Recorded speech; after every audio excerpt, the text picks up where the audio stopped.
Hey, everybody, and welcome back to another episode of Season 4 of the 5 Door Media Podcast, where we're diving into the future of the cleaning industry through the lens of technology, software, and AI. Today's guest is someone who doesn't just understand the home service industry, he's helping reinvent it. Roland Ligtenberg is the co-founder of Housecall Pro, one of the most widely used platforms for home service professionals. From scheduling and dispatching to payments and customer communication, Housecall Pro has transformed how contractors run their businesses in the field and behind the scenes. As Senior Vice President of Growth and Innovation, Roland has been a driving force behind the company's product vision, growth strategy, and relentless focus on empowering service pros through world-class software. Before co-founding Housecall Pro, Roland built his career at the intersection of product, business, and innovation, with Qualcomm and to Silicon Valley startups to advising and investing in emerging tech.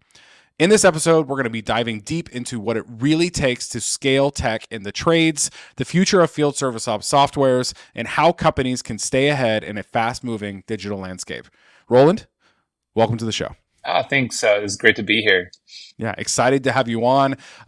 We were talking a little bit before we started recording. We're like, this is truly becoming one of my favorite seasons that we've done on the podcast so far. Happy to have you here. Happy to have your insight from the Housecall Pro world to share with our audience. So happy to have you here. Definitely. So I want to just jump right into it. You've got, I think, one of the clearest views into what's changing in the home service spaces.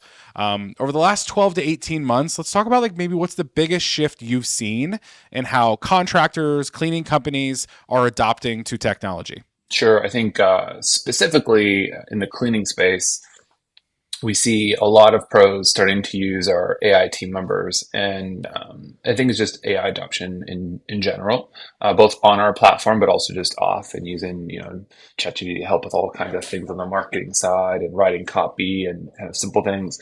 And then all the way to using, our team members. The most common one for us is our CSR AI, just answering phone calls. I think, for a lot of cleaning companies, being able to service your clients is super important.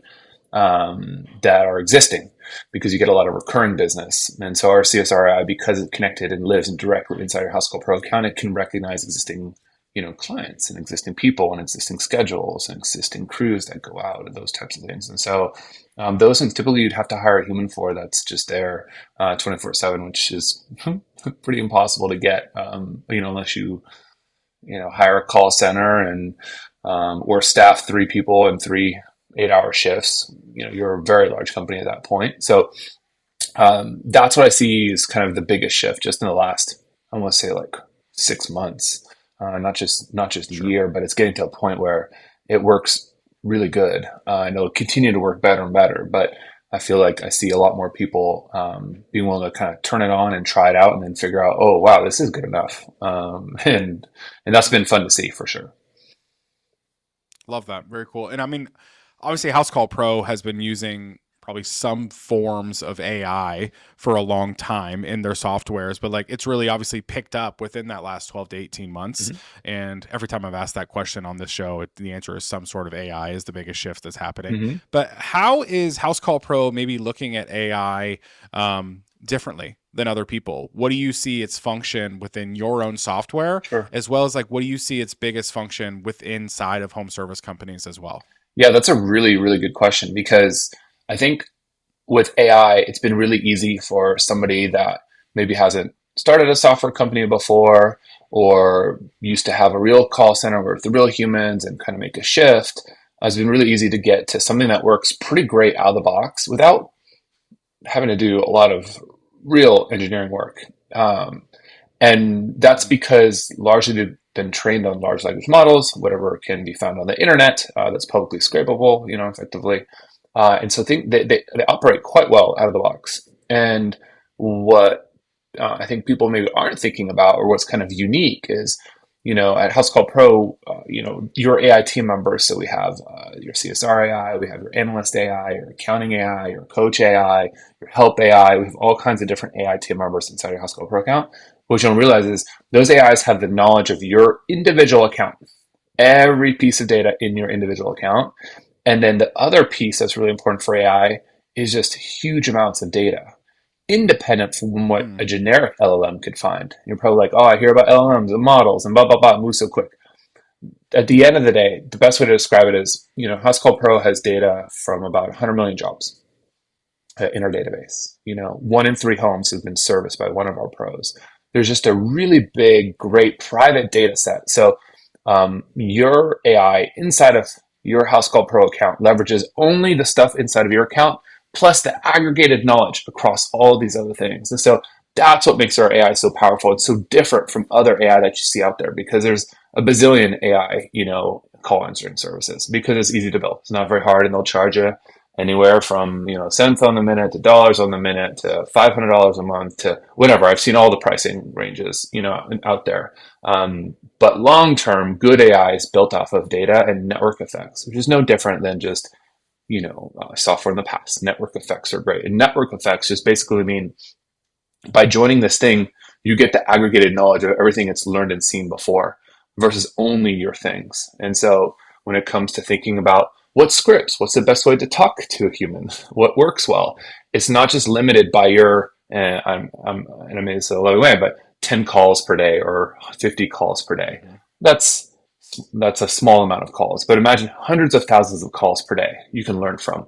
You'd learn at a much more rapid pace. And that's why using something that's kind of built, in this case, by Housecall Pro, but by someone that has a lot of data and lots of calls will really help.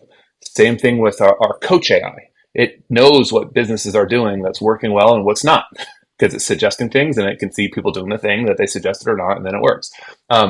And so, in the human world, coaches, they coach lots of people and they've got 30 years worth of experience. And so those kind of coaches and mentors are amazing to have. And then in addition, when you think about what makes a coach good, it's just reps, coaching lots of people, having done something successfully before. So same thing too, when it comes to other different types of, AI team members, you have to take advantage of the big data sets you have. And that's what makes it different when you're using Housecall Pro AI. There's been a phrase in the marketing world for a long time. I think I probably heard Gary Vaynerchuk say it for the first time years ago, but content is king, context is God. And I'm guessing in your world, in the software world, data is God, right? Data is king, data is God, as well as, for sure, as we get into this AI world, the amount of data that you're getting back directly from all your users can drastically make this so much more of a powerful experience. Yeah, I mean, look, our analyst AI is looking at across, all things in an industry in a particular region. And it can assess, like, are your jobs underpriced or overpriced? Where do they fall within the bell curve? And so rather than you trying to figure out, oh, you know what, I'm looking at my 200 calls this month, or something, right? And I'm winning 50% of them. Does that mean I'm priced appropriately or not? I don't know. Now imagine that data set is, 20 million calls this month, and here's the price ranges in your area for here. Now you can kind of get that feeling. Same way too, a lot of people always go like, hey, Roland, are they asking our community, is anyone else slow right now? Does it just feel slow to people? Because I'm slowing down. Is it just me, or is it kind of everybody? Well, we see just the tens of millions of jobs that go through, and we can go like, oh yeah, it does look like in this region, in the Sun Belt this year, between these 3 months, the weather's been atypical and everybody's slow. Don't worry, it's not just you, Drew. It's kind of everybody. And so those are things that can be reassuring. And or if you're slow and everyone else is doing great, maybe it's time to adjust. And normally, like, sure, the only way you get to that kind of information is you have to go call up, 500 of your personal buddies and talk to them, in your region and ask them how they're doing. But most people don't do that or have that Rolodex, right? Yeah, I mean, just knowledge is power. Like, if you're feeling those dips and things like that, I mean, a lot of people will just roll with it because they're afraid of what they're going to discover. But if there's some sort of AI helping with that to get all that data, that helps that knowledge become more accessible, which you can become more powerful when you have that knowledge in front of you. I love that. That's right. I don't know. I feel like we're at this really, maybe since the internet boom in general, we're at this tech tipping point. And I think there's this big mindset shift happening among business owners. I mean, we hear it a lot in the cleaning spaces that we're in, but like, we're going from, oh, that would be nice to have, to in a very short time, I can't grow without it. Like, those two sentences in the past, there's been a longer space of time in between a business owner saying something like that, it's much shorter now. Especially when it comes to AI, especially when it comes to software. What do you think is driving that? Like, what is helping someone finding out about something to think like, oh, that'd be interesting to have, to in a very short amount of time they are now saying, oh, I can't, I have to have it. I can't grow without it. Our company can't operate without it.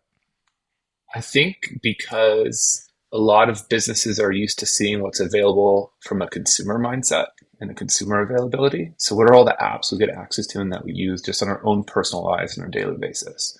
And really Mm, quickly, that has eclipsed, what's been available in their particular niche, in the B2B space. And I think that on a personal level, they can't live without certain things, and they have to adopt certain things because everyone and all their friends are using it in their own personal lives. mm, But then more so on the business side, more people are just using this, and so if you're not, you will fall behind. Now, the amazing thing about home services is that if you are good at what you do, even if you still use pen and paper, you can make a great living. You can figure out, and just by word of mouth, by doing great work, because there's so much more demand than there is supply. But if you're looking to grow your business and really, ride that wave, now is your chance. There's only a few kind of moments in time, when it went from, yellow pages, yellow book, to kind of the internet, right? And being found on mm. Google. And then, as you know, there have been different waves of different updates, right? From an SEO perspective, where there have been some monumental changes where you can quickly, make a big difference. Everyone now knows about, Always. Yep. GBP optimization and all those things. It's been that way for the last 4 or 5 years. LSA is super saturated. You got to get creative. Like there's other things you got to get into. Yep. Now is an opportunity to be found by AI in a way that when someone's using ChatGPT, Perplexity, Claude, Gemini, whatever your soup du jour, but when they're using that, they're going into Google and searching AI mode now.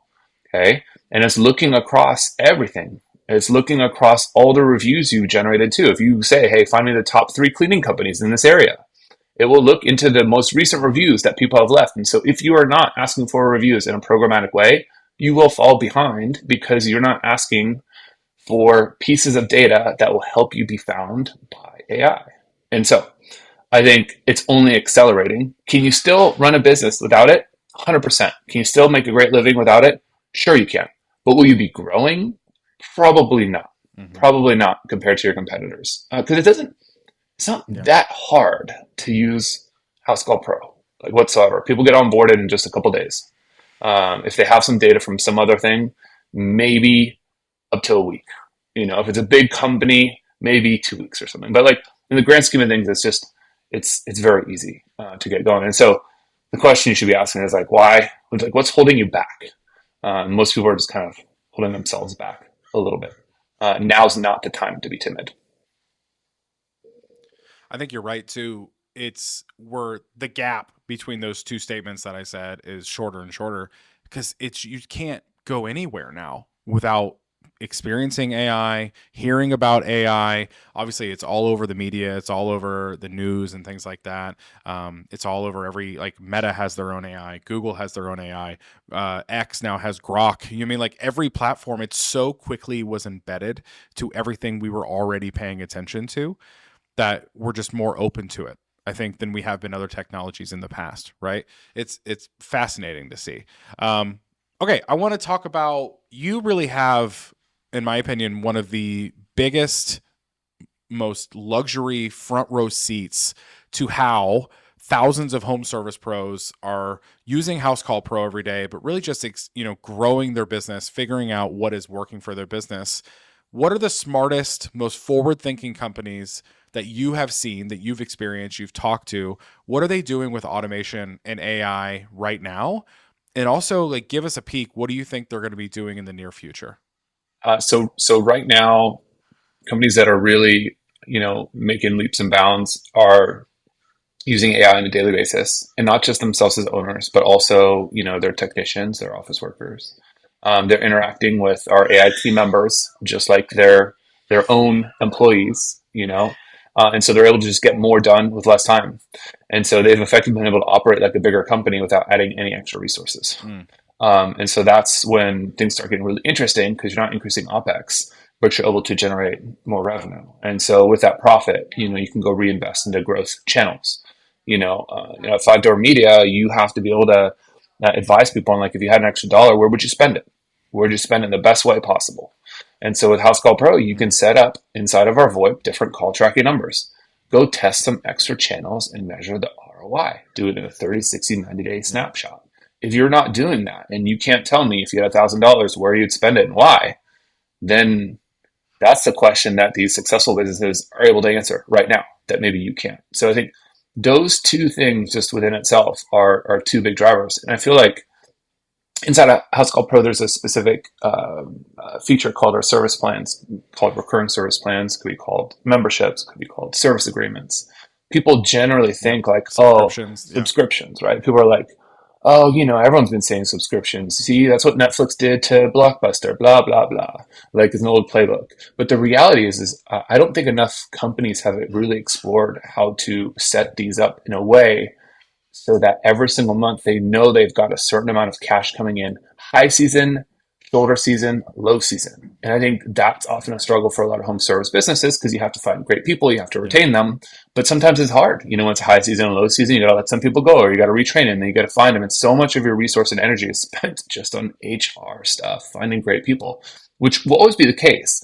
But it definitely becomes a lot easier when you've got a set amount of dollars coming in every single month, independent of actually you doing work or not.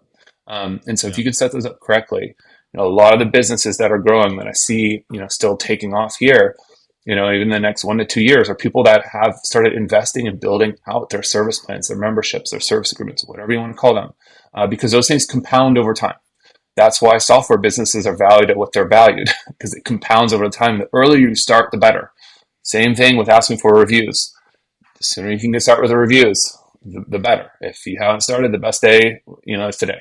But the sooner you start, you get found more, you get more jobs. The more jobs, you get more reviews. The more reviews you get more, so it's just like this compounding cycle. So I feel like between those three things, making sure you're using AI every day, use your Housecall Pro AI team members, that second piece, in addition to using the service plans, those are really going to be your three key kind of areas of growth for businesses that largely can become and should be recurring businesses. If you're still trying to do that second one, which is, finding and paying for new customers without having a good strategy for locking them into service plans, you will not be able to compete very well, because oftentimes the cost of finding a new customer outweighs what you're going to generate on the first job, second job, maybe even third job. But you have to be measuring that. So AI team members, measure your channels, know where you're going to spend your dollars, and then make sure you get them on some sort of recurring nature subscription, service plan, service agreement, membership, whatever you want to call it. Yeah, which, I mean, we do most of our work in that cleaning industry, which is a beautiful recurring revenue space, right? Because you get those recurring cleaning clients where you're in their homes once, twice, 4 times a month, something like that. And that's something we've been talking about a lot when it comes to marketing ROI in general, is start to really stop measuring marketing ROI off that first clean, rather than like really knowing the data of your client and how long your average recurring client is sticking around. What is the lifetime value of that, right? And like start making marketing decisions off of that math, because that math is real. That math is like, it's really there, and that's where decisions should be marketing off. We have a client that is very aggressive with that, to where they will give heavy discounts on that first clean if you sign up for recurring, because they know we're going to get that money back, because we know if we can get them signed up, they're going to be here for 2.5, 3 years on average, sometimes longer. Right? I mean, and they're taking lessons from big companies like Amazon, that subscribe and save that Amazon offers as well. Same thing. If you sign up for subscribe and save, you get a discounted product, but they know you're going to stay. They're going to get orders once, 2, 3, 4 times a month for forever. So lifetime value and subscriptions, I'm right there with you. It's a big thing, and that's something we talk about a lot with our cleaning clients as well. Yeah, if you can find. So on the flip side of that, what are some? Oh, sorry, go ahead. Oh no, I was going to say, if you can find a simple automation, like if you're like, I don't know how to start that seems kind of hard. I always tell people, start with something simple. The most first simple step is get a credit card on file. Yeah, I mean, this is a little different, if you're Yeah. doing commercial buildings and things like that. But if you're serving anything in the residential space, get a customer's credit card on file, even if you're not charging them on a monthly basis. And people are like, well, why? What good does that do me? Uh, as a consumer myself, as a homeowner myself, if my card's on file, it just makes purchasing so much easier and I don't have to think about it. And Yeah. once I know you, I trust you, I like you, if you do a service and then boom, all of a sudden you can just charge the card on file inside Housecall Pro, you click boom, charge, and it just goes. I don't have to worry about like Yeah. finding a bill, paying a bill, clicking a button, doing a thing. There's so much time and energy wasted both on the homeowner side and the pro side just with there. So independent of any subscription, start using automations like that. Get customers' credit cards on file. Long term, when you go to sell your business, whose business do you think is going to get a higher valuation? One that's got 1,000 customers with 1,000 cards on file, or someone with 10,000 customers with nothing on file? It's Yep. gonna be the 1,000, and it's only because those clients are just worth so much more versus just someone that's been in business forever, that's got 10,000 customers. Who knows if they're recurring or not? Who knows if they're legit or not, Yeah. or when the last time there was a service? But when someone's credit card is on file with you, that's a legitimate relationship worth paying a lot of money for. 100%. I talk a lot. The real currency of the home service world is the currency of trust. And if you can get enough trust from a consumer that they're like, have my card, you hold on to it in a way, right? That is a level of trust that should be respected, obviously, but also that's a big thing to recognize Yep. that you earned that. Yep. To have that credit card. But once again, I'll talk about Amazon. It's that same thing when Amazon added that one-click purchase. They have sneaky, in a way, changed the expectations of consumers to like, I shouldn't have to work very hard to spend money with you. Amazon has made it so easy to spend money with you. All I do is click one purchase and it's at my house the next day. They've set that expectations of consumers. What can, home service businesses do to make it as easy as possible for their customers to spend money with them, right? And like, that's just such a good mindset to always be thinking about. So we've talked about what the great things, companies that you're having that front row seat for, what they're doing, but like also on the flip side, let's talk about what are maybe some of the common mistakes or blind spots that you're seeing companies try to do by adding maybe software or automation. Where are people like missing the mark? The biggest mistake I see is people kind of trying to cobble together their own stuff. And they're like, oh, I'm going to use this app for this, and this app for this, and this app for this, and this app for this. And then they try to like tie it all together, sort of like messy spreadsheet or even like into like some Yeah. like go high level account or something. And I'm like, none of this is like, it's not going to make your life easier. It's better if you just had nothing at all, really, because you're going to spend so much time trying to make sure they're all connected, all talking, all remaining in sync, and there's no dupes, and they're not rewriting all over each other. Unless you're really in the software space and know what you're doing, don't try to do it because everyone will say, yeah, we integrate with all the things, but like, where's your system of record? Where's your system of truth? And so I think when I see people just overcomplicating it with too many things, and or they go to like a conference or a trade show and they walk the aisles and there's this new fancy thing and they're like, hey guys, yeah, we're gonna buy this and we're gonna buy this, and then they try to like integrate into their stack and their staff is like, what the heck are you doing, man? Like, too many changes, too many things. Don't there's going to be a lot of interesting things with AI right now that are going to look just amazing out of the box. But remember, to really build an enduring, lasting company that can leverage the true powers of AI, which is large sets of private data, not just generic LLMs learned from the entire internet. That just gives you a baseline that everyone else is playing with. That's when you should go, okay, this is serious and I should implement it in my business and be serious about teaching my people on how to use it. I'm making this a part of just who we are as a business versus, just always trying to bolt stuff together. I see that and I'm like, oh man, you're creating so many headaches for yourself. And then down the road, someone's going to have to clean it up for you or you're going to have to start from scratch anyways. And then you'll have lost out on those years of compounding network effects. The irony in that response is in no way lost on me because you are so heavy in the home service space, which all of these home service companies are constantly telling their customers, do not try to DIY this. Let a professional Yeah. come in and do what needs to get done. Yeah, don't go to Somebody that YouTube really and knows what try it they're yourself talking and about. screw it up. But yeah, Exactly. YouTube University and all of that kind of thing, but like DIYing these Mm. very advanced technological AI systems and automations, you could end up, wasting more time and money compared maybe if you have just hired it out for it. The irony there, because that is a common, sales pitch and strategy for the home service industry as a whole. But then you'll see home service companies not taking their own advice with software and AI. Yeah, I'm seeing the irony there. that's very true. Let's talk about just the building of Housecall Pro that you've done. I mean, obviously, it's evolved a lot over the years. How many years has Housecall Pro been in operation? Yeah, I mean, we started the company back in 2013, but we launched Housecall Pro in 2015. And so it'll be, Got it. a So, I mean, decade. happy 10 years. Yeah, Yeah. it'll be a Yeah, decade. it's amazing. Um, in those 10 years, I mean, outside of obviously what we're going through right now in the age of AI and automation, but like, what are some of the biggest pivots or changes you've had to make to meet real world customer demands?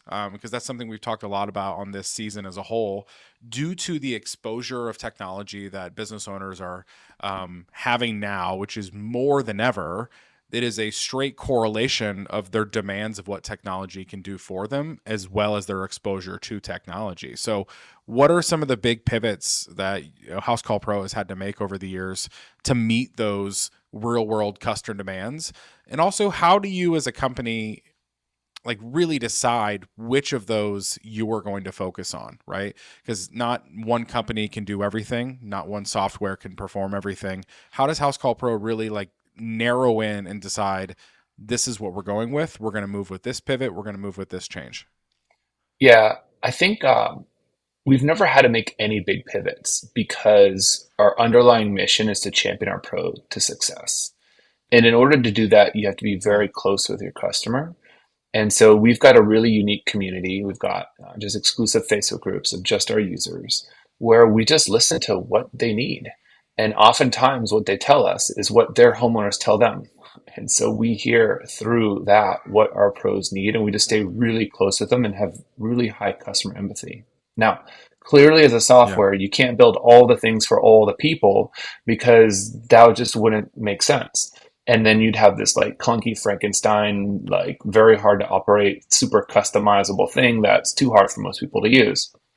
And so, with that, I would say that, as we're looking at new things that are happening and that are possible, uh, we're making a big bet on making sure that our pros that have standing jobs, that they can remain standing, but all the sitting jobs, which are typically the Mm. jobs that they do not want to do or do because they have to, they wish they could find someone to outsource it to or hire it to, that we take that over with AI because that's knowledge work. Mm. It's kind of the work that I do. It's the work that you do.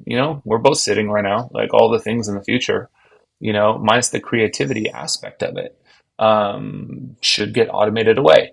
But being able to like do the work, scrub the toilet, clean in the attic, crawl in the crawl space, diagnose something that some other plumber from 1970s installed and come up with some crazy like workaround or whatever.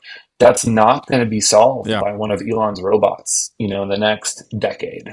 Um, and so I feel like, the home services space is an amazing place to be. And so, Housecall Pro, we're just, how can we make our pros companies act and operate in a way that a bigger company can because they simply have the resources. So we kind of allow these smaller sub $10 million a year companies compete like they're $100 million, service brands, that are out there. Mm. Um, and we started doing that. One of the first features that we had when we shipped, our product in 2015, it was mobile first and mobile only, was just the on my way text. And we did that because we saw that people loved getting that text from Uber, which was like kind of a 2013 thing. And then you could Mm. see the picture of the car that's coming, the driver, Yeah. and like all the stuff. You see the map with the car coming over to you, and like that was like really cool. And so I feel like that was one of the first things we did, and it was really novel. You could see the picture of the technician on the way in their car coming to your house, and like, wow, Yeah. that kind of like awesome trust, transparency, like modern approach is something that's being demanded, Yeah. like you said, kind of from the outside world, from the consumers, because they experience that in other apps, that are maybe more consumer focused. And so being able to offer that as a business is just table stakes at this point. And so if you're not doing that, it's going to make it a lot harder for you to sell the value of what you're offering.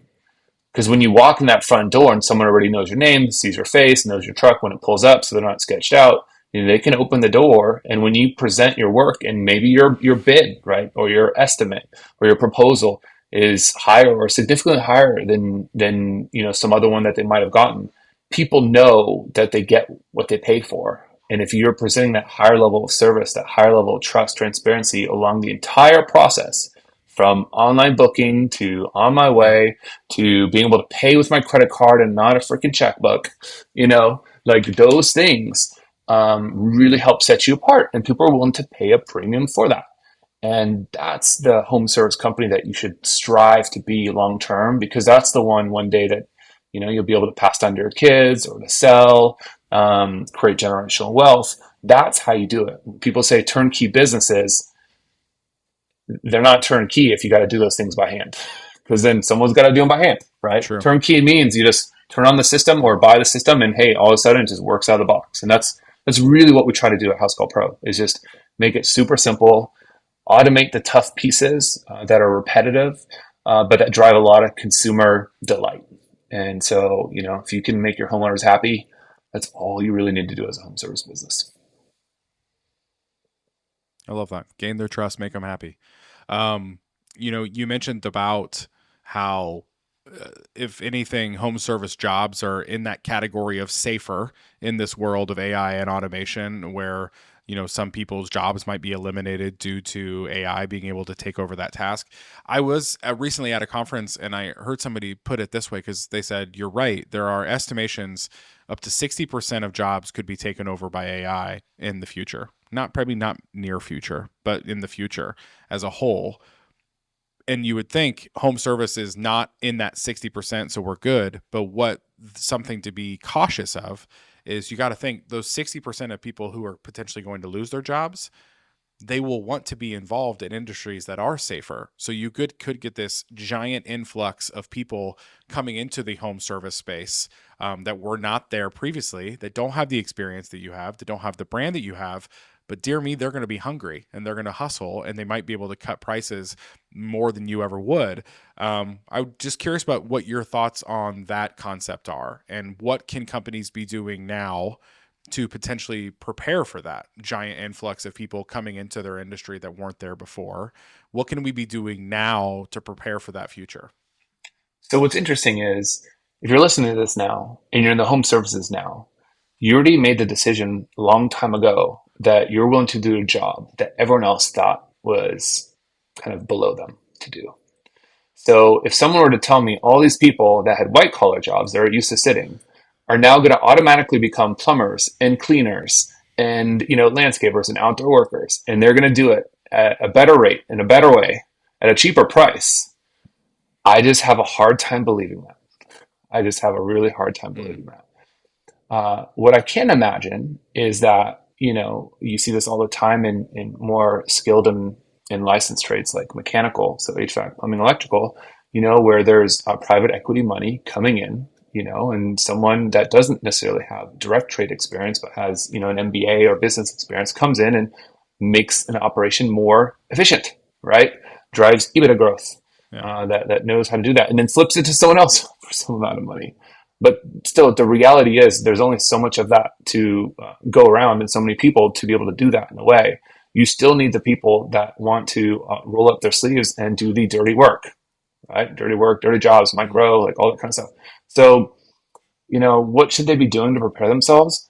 Nothing. Run a good business, arm yourself with the latest and greatest technology, and you're going to be just fine, because you will have both all the skills that kind of the corporate or white collar people might bring if they were to come to blue collar work. But if you already have that, and you've got the grit, and you were able to, I'm not sure what the right word is, but like bear or accept the stigma that came along with running a home service business, I mean, you're going to crush them. So, unless you're not using someone like Housecall Pro, yeah, I wouldn't be so worried. Like, you got it. arm yourself. That's it. Yeah. Yeah. I mean, and that was talked about in the conference as well. It's like, keep doing what you're doing, because experience means so much. And, if you build that brand which is, in my opinion, brand is defined by what people feel when they hear or see your company name. If you can keep doing the right things that grow that brand, that's something that's hard to catch up with. Little bit more about AI in general. When you think about AI and its place in the home service world and quoting, dispatching, operations, even sales and marketing, where do you see the most practical near-term impact for home service companies when it comes to AI replacing or empowering certain parts of their company? Yeah, I think it's more. I think it's more empowering. That's definitely where it starts with, and I think it starts with even things that are customer facing, like CSR, AI, just answering the phones. Being able to do things that traditionally have held smaller business owners back because they have to do the work and answer the phones. But if you take that away, which is a sitting job, and replace it with more standing jobs, you'll be able to just grow so much quicker.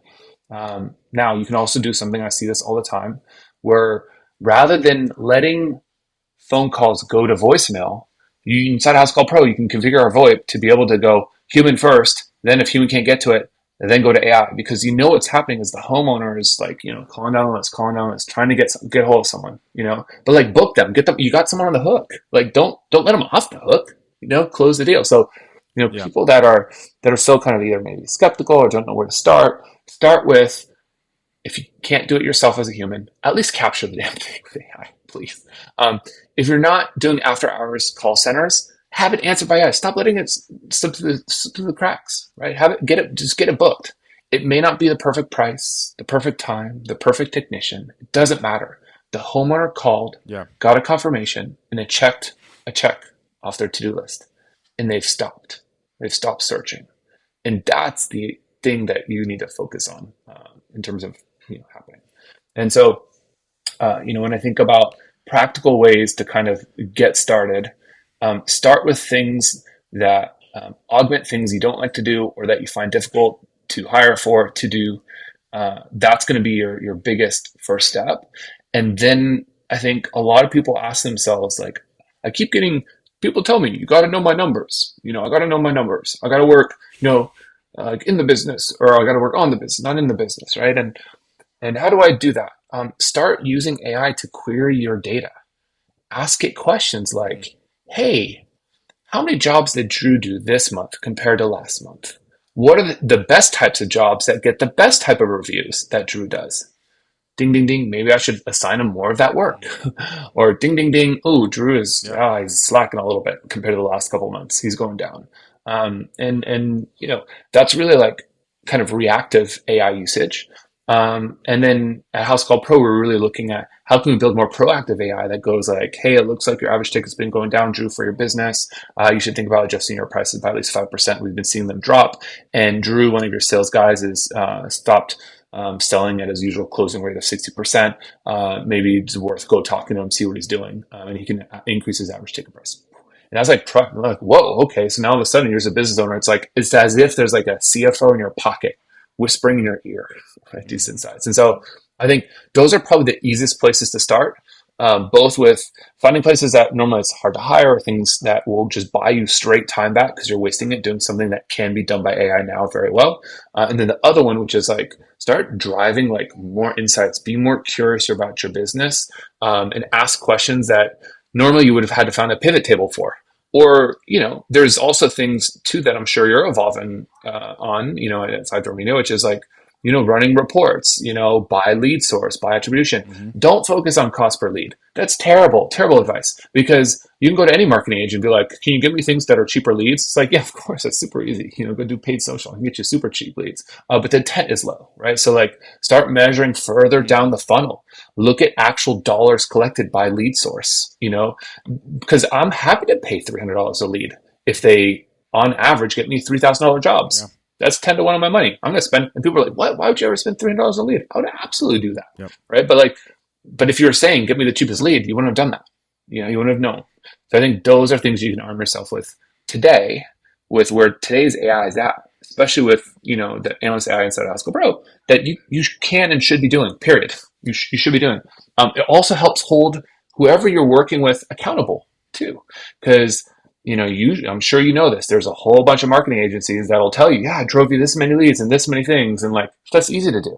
But like, if you want to work with a reputable Mhm. company, you know, you could go, hey, look, Five Media. Look at these things. Oh, here's the total dollars generated. Cool. And then you can work better with your Mhm. marketing agency. And they'd be like, yeah, let's go try this new strategy, or let's go try this like ad copy or creative, or let's put this like kind of piece of creative out there in the world that shows like why me, why now, and what's a kind of a call to action or the deal or the kicker you're going to give to like drive that conversion. But that helps you have just a better working relationship because you shouldn't be trying to do all that yourself. Focus on the things that you do best. The more you can do that, and if you can leverage relationships, vendors, clearly AI, then you'll be in a pretty good place. So many things to what you just said, but the first one I want to say is how you described the use of AI is you gave the exact same advice on what to hand off to AI that you would for any busy entrepreneur that is, maybe at that point where they do need to start working on and not in the business, right? Find out what you love doing, find out what you're great at doing, and then anything else, find an AI tool for it, Mm-hmm. right? And I think that's a mindset shift as well, because a lot of people are starting to think AI is just another software or it's just another tool. However, if you tweak your mind just a little bit, that is when you can start thinking like, no, this needs to be a person. How do I use AI as another person that can take off, tasks that I would need to have somebody in house, doing? Second thing, you are so right when it comes to, cost per lead is definitely a metric you want to watch, but it is not the end all be all of if your marketing is working. Right. And like you said, there are so many ways to just get the lower cost per lead. And you might have a happy client for a little bit of time, when that revenue doesn't start matching what you're paying out for that marketing, that's when you have frustrations, which I won't get into it today, but like that is our namesake. We have this 5-door method of how we diagnose ad campaigns, looking at things on what we need to be changing, where people are getting stuck in that funnel. So you're 100% right there. So true in many different ways. I think you sit in honestly, I'm jealous of the seat that you get to sit in sometimes because I think it's fascinating. You get to be at this intersection of fast moving technology and very real hands-on businesses, but I'm curious, how do you personally stay ahead of the curve and while staying also grounded in what your clients need and your customers need at Housecall Pro? But like, how do you stay ahead of the curve? What is Roland reading? What is Roland watching? What is Roland consuming to make sure that Housecall Pro is staying not just on like the next curve, but even the one before that or even the one after that? Three things. I think, you should always be a learner in life if you want to stay ahead. And so you should be looking at things from the past, great things that have been published in the past that are timeless. One book that I don't think is technically considered a classic or a timeless piece, but I think is something that a person aligned with really well that everyone should be reading is Naval Ravikant's book, his Almanac. You can just type in Naval Ravikant Almanac. Mm. That's a really great way to think about. It's kind of pseudo philosophical, pseudo technological, pseudo how do you create levers in your life. Um, I think that's a great recommendation. But read books like that, or like I don't know, Power 48. There's clearly like a whole bunch of great home services ones that you can go out there and read, like the E-Myths of the world and things like that are all Mm. out there, and they've been shared on so many other podcasts. But learn about read things from the past, books that are older. That's okay because you're still going to learn a lot. A lot of those things still apply. Don't be afraid if it's something that was written 10 years ago or 5 years ago. It doesn't matter. It's okay. It's a part of it. Mm. And then personally, I spend a good amount of time on all the Facebook groups online on any given day. Yeah. And that's to stay connected with the customer, hear the voice of the customer, see what's happening, see how people are talking about things, see how people are describing things. That's personally how I do that. So if I were a pro, I try to stay connected with my homeowners or connect with my community in real time. What are they talking about? What's happening? So I can stay relevant. And then the other things I'm consuming are some different podcasts, but also a lot of different Substacks of people that I admire. that I think publish really great private long form content that's well thought out. Lots of different viewpoints, lots of different things. But I've got, I don't know, I don't even know, like 20 different Substack, subscriptions that I pay for, Sure. anywhere from $5 a month to $100 a month, just to read and to stay like up to date. And those are very well worth it. And the costs add up on a monthly basis, but that's the money that I invest in myself. And if there's one piece of advice I can give listeners, which is like never be afraid to invest in yourself. It's always going to be a good gamble. If you've gone ahead and started your own company, you already made that gamble once. So keep doubling down, because Mhm. that's only going to be the right decision, going forward. Last question for you today. Sometimes in the software world, there is a gap in between the knowledge of how to really like latch on and use the software and that time that you need to take to learn how to use it. And, some software companies I think do better than others, but like, what do you see the responsibilities of tech companies like yours to not just selling the software, but really helping, home service companies actually become more tech savvy and more successful? Where do you play? Where do you see your role in that? I don't think we help people become more tech savvy, but I think we help people become more successful with what we use.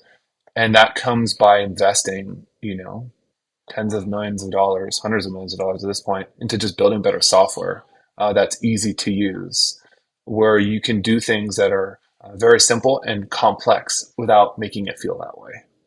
And so I think that's kind of the role and responsibility that we have at Housecall Pro, which is like, how can we make our pros more successful? It's not by teaching and training and coaching and like holding pros hand by hand, because it's not possible at the price point at which we offer, because Housecall Pro is very affordable. So if you think about the cost that Housecall Pro costs, we couldn't invest, an hour of someone's time. We'd be negative. We'd be in the red, uh, like always. And so, well, how do we build a business? It has to be simple enough and easy enough for everybody to use and be able to do complex tasks in addition to simple tasks. And so that's our responsibility. That's where we kind of sit in the market. And at the same time, we host and foster an amazing community of like minded individuals. And our pros are actually the ones that are our evangelists, that are helping other pros, because they are using Housecall Pro in their business day to day. And they know better than we know how to use Housecall Pro. And they've built their own workflows or workarounds or methods or things that they really like. And so that's the real answer is, how can we connect our pros with one another so that they can be as effective as they can be using what we built for them. Are you often surprised by ways you see your customers using your software that they, you never would have thought of, like the connections they're Oh, making and totally. the things they're building? Oh yeah, totally. We see it all the time. Or like we see, one pro is like, "Oh, I'm going to insert HTML in this thing, and it's going to populate a picture." And I was like, "Whoa, that actually worked! Oh, that's cool. That was clever." But everyone's always just kind of trying to do things that we hadn't necessarily considered. But Housecall Pro works in a way such that we have a kind of a predetermined workflow or way that we think things should kind of go that will work for all companies if they want to, really. But we've also built it flexible enough that if you've got kind of certain ways you like to do things, you can build all that inside of Housecall Pro. But our goal is to make it as efficient as possible, because we've seen how many clicks it takes to do certain things. We try to guide people to the thing that we already know is probably the best thing for the company to do, independent of what they believe or not. But if they really do believe and they really want it a certain way, Housecall Pro is still flexible to be able to accommodate that. And therein lies kind of the magic, where you kind of got to build I like to call it like a bowling alley. You got these bumper lanes that, keep people throwing strikes most of the time. But look, if someone wants to move to the next lane without the bumper lanes and just huck the ball and do whatever they want, totally cool too. That works as well. And so that's kind of where we fall into the mix. But if you're, a home service pro, cleaning industry, or any industry in the home services space, offering a service at someone's home, Housecall Pro is likely a pretty good fit for you. And if you want to reach out, you can always text me too. A lot of people don't believe it, but you can text me 858-215-1512. Text me, and I can connect you with someone. Or just text me to say hi if you had a question, or if you agreed or disagreed with anything I said on the podcast. I love hearing from people, period. So, Very cool. Love that. Well, hey, usually my last part of these episodes was the floor is yours for a 60-second elevator speech, but you kind of just nailed that. So thank you so much for being on this show today. I really appreciate your time. I think the people that are watching and listening to this are going to get a lot of value from this and maybe learn more about Housecall Pro that they didn't know before, as well as just another really cool glimpse into a tech company's brain of what's coming next and what they should be aware of and how they should be moving and what directions they should be moving in with their company, to keep growing and keep growing well. So Roland, thank you so much for being on this episode. Thank you guys for watching this episode. I think we had some camera errors, but I think we're good on the end part of this. So we'll see how this comes out. But hey, thanks again for being here. Thank you for watching, everybody. Thank you for listening. We'll see you next time on another episode of the 5 Door Media Podcast. Thanks so much, Drew. Take care.